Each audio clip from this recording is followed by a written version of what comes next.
Microsoft Excel में ऐसे तो सारा ही फंक्शन, सारा ही फॉर्मूला बड़ा ही काम का है, लेकिन माइक्रोसॉफ्ट एक्सेल में लॉजिकल कैटेगरी के अंतर्गत आने वाला इफ फंक्शन और एंड फंक्शन और फंक्शन, ये तीनों का यूज बड़ा ही कमाल का और बड़ा ही जबरदस्त यूज किया जाता है माइक्रोसॉफ्ट एक्सेल में। तीनों का यूज माइक्रोसॉफ्ट एक्सेल वर्कशीट पे हम लोग कैसे करते हैं, आइए इसको हम लोग बारीकी से और बड़ा ही सिंपल और आसान तरीका से समझते हैं। तो वीडियो में अंत तक बने रहें और आप हमारे चैनल को अगर अभी तक सब्सक्राइब नहीं किए हैं तो चैनल को फटाफट सब्सक्राइब कर लें, ताकि आपको इसी प्रकार का अपडेट हमेशा समय पे मिलता रहे। तो चलिए लेट ना करते हुए वीडियो को करते हैं अब हम शुरू। Let's begin the topic.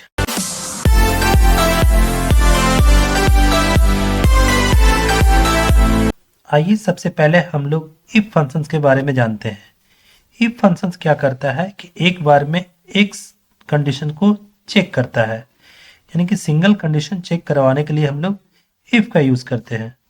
जैसे कि मान लीजिए आपको चेक करना है कि इस सेल 2 में जो अमाउंट हमारा है वो 200 या 200 से अधिक अगर है तो हमें आंसर हाँ में दे, और 200 से कम में है तो उसका आंसर ना में दे। तो इसके लिए आपको यहाँ लिखना होगा इफ लिख करके आपको ब्रैकेट को ओपन करना होगा और आपसे पैरामीटर मांगेगा सबसे पहले लॉजिकल टेस्ट। तो लॉजिकल टेस्ट में आपको देना है कि इस घर में यानी इस सेल में जो लिखा हुआ अमाउंट है वो ग्रेटर देन या इक्वल टू आपका 200 है या नहीं। अगर 200 के बराबर या 200 से अधिक है तो आपको आंसर वो दे दे हाँ में, यस। और अगर 200 से कम है तो आपको आंसर दे वो नो में। तो ये हमने एक सिंगल लॉजिक सेट कर दिया और उसके बाद एंटर की को प्रेस जब करेंगे तो हमको आंसर दे दिया कि हाँ।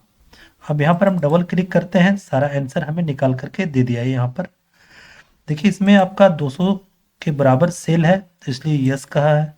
अगर 200 से कम होता तो नो कहता है, 200 से अधिक है तो यस है, देखिए 200 से कम है तो नो है। तो इस प्रकार से हम लोग इफ का यूज कर सकते हैं। अब आइए एंड का यूज समझते हैं। एंड में क्या है कि एक बार में आपको एक से अधिक लॉजिक, यानी कि एक से अधिक लॉजिक को टेस्ट करवाना है और दोनों लॉजिक पास होने पर ही आपको आंसर हाँ में या ना में दे। जैसे कि मान लेते हैं, देखिए हम यहाँ पे एंड लिखे, एंड लिख के ब्रैकेट स्टार्ट किए। अब लॉजिक 1 दे रहे हैं, लॉजिक 1 दे रहे हैं कि सेल 1 का जो अमाउंट है ये अगर ग्रेटर देन इक्वल टू 200 है तो ही आपको आंसर हाँ में दे।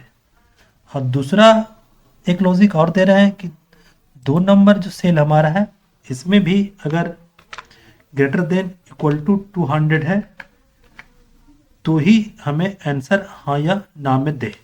तो ये 2 लॉजिक हमने डाला। पहला लॉजिक था कि पहला जो सेल का अमाउंट है आपका है इस घर पे, ये अगर 200 से अधिक होगा, और दूसरा जो है सेल ये भी 200 से अधिक होगा, तभी आपको ट्रू देगा, अन्यथा ये फॉल्स देगा।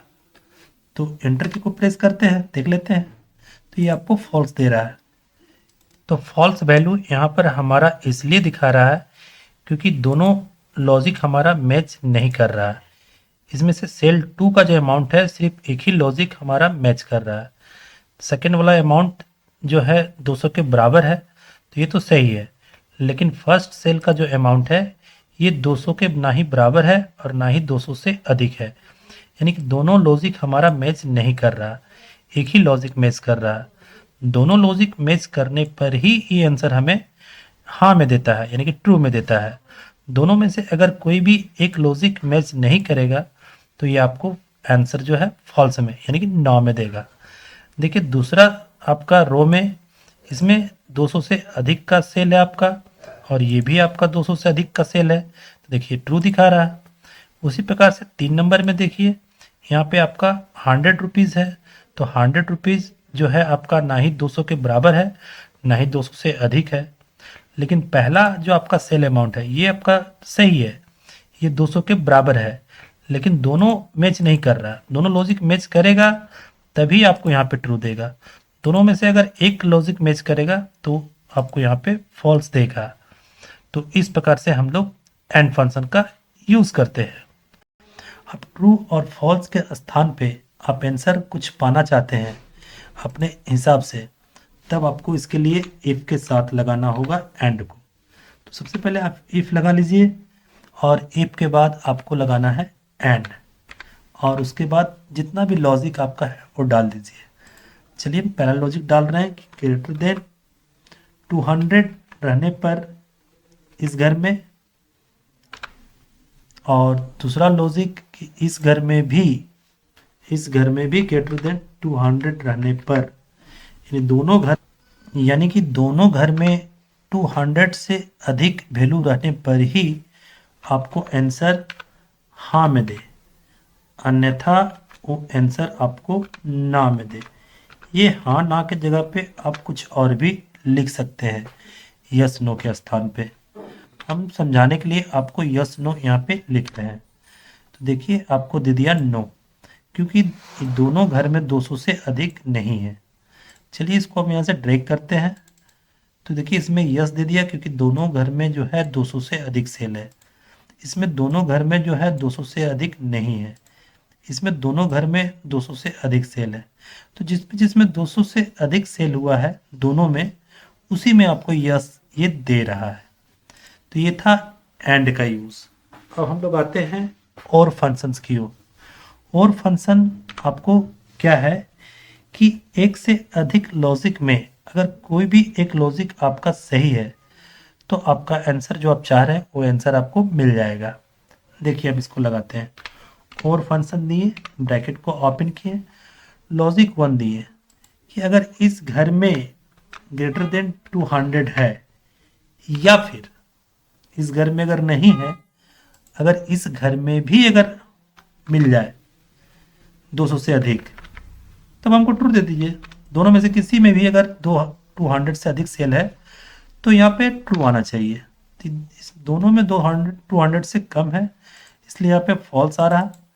अब देखिए इसमें दोनों में आपका 200 से अधिक सेल है, सही आ गया। इसमें दोनों में कम है तो फॉल्स आ गया। अब इसमें देखिए एक घर में हम यहाँ 200 से अधिक कर देते हैं, 205 कर दिए, तो देखिए आपके यहाँ ट्रू आ गया। एक घर में अगर नहीं भी है तो भी कोई दिक्कत नहीं, क्योंकि दोनों में से किसी में भी अगर आपका लॉजिकल टेस्ट मिल जाता है तो आंसर आपको ट्रू या फॉल्स में दे देता है। इसी चीज़ को अगर आप आंसर अपने हिसाब से चाहते हैं टेक्स्ट में, तो इफ के साथ में और का यूज़ कर लीजिए। तो इक्वल का साइन लगा करके आप सबसे पहले इफ लिखिए, उसके बाद ब्रैकेट को ओपन कीजिए और फिर और लिखिए, और फिर ब्रैकेट को ओपन करके दोनों लॉजिक को सेट कर दीजिए कि ग्रेटर देन 200 कोमा, और फिर दूसरा लॉजिक इस घर का सेल भी ग्रेटर देन इक्वल टू 200। ये हमने दो लॉजिक डाल दिया। दोनों में से अगर कोई भी मिल जाता है तो हमें आंसर यस में दे दे, अन्यथा आंसर हमें नो में दे दे। चलिए ये हमने डाल दिया और एंटर की को प्रेस किया। देखिए नो बता रहा, ये देखिए एस बता रहा है क्योंकि दोनों में 200 से अधिक है, और इसमें देखिए एक में 200 से अधिक है, एक में कम है, लेकिन दोनों में से किसी एक में मिल जाने से आपको यस कर देगा। तो इस प्रकार से हम लोग इफ एंड और का यूज कर सकते हैं माइक्रोसॉफ्ट एक्सेल वर्कशीट में। तो आज के वीडियो में हम लोगों ने इफ एंड और का यूज करना सीखा। नेक्स्ट वीडियो में फिर नेक्स्ट टॉपिक के साथ मिलेंगे, तब तक के लिए धन्यवाद।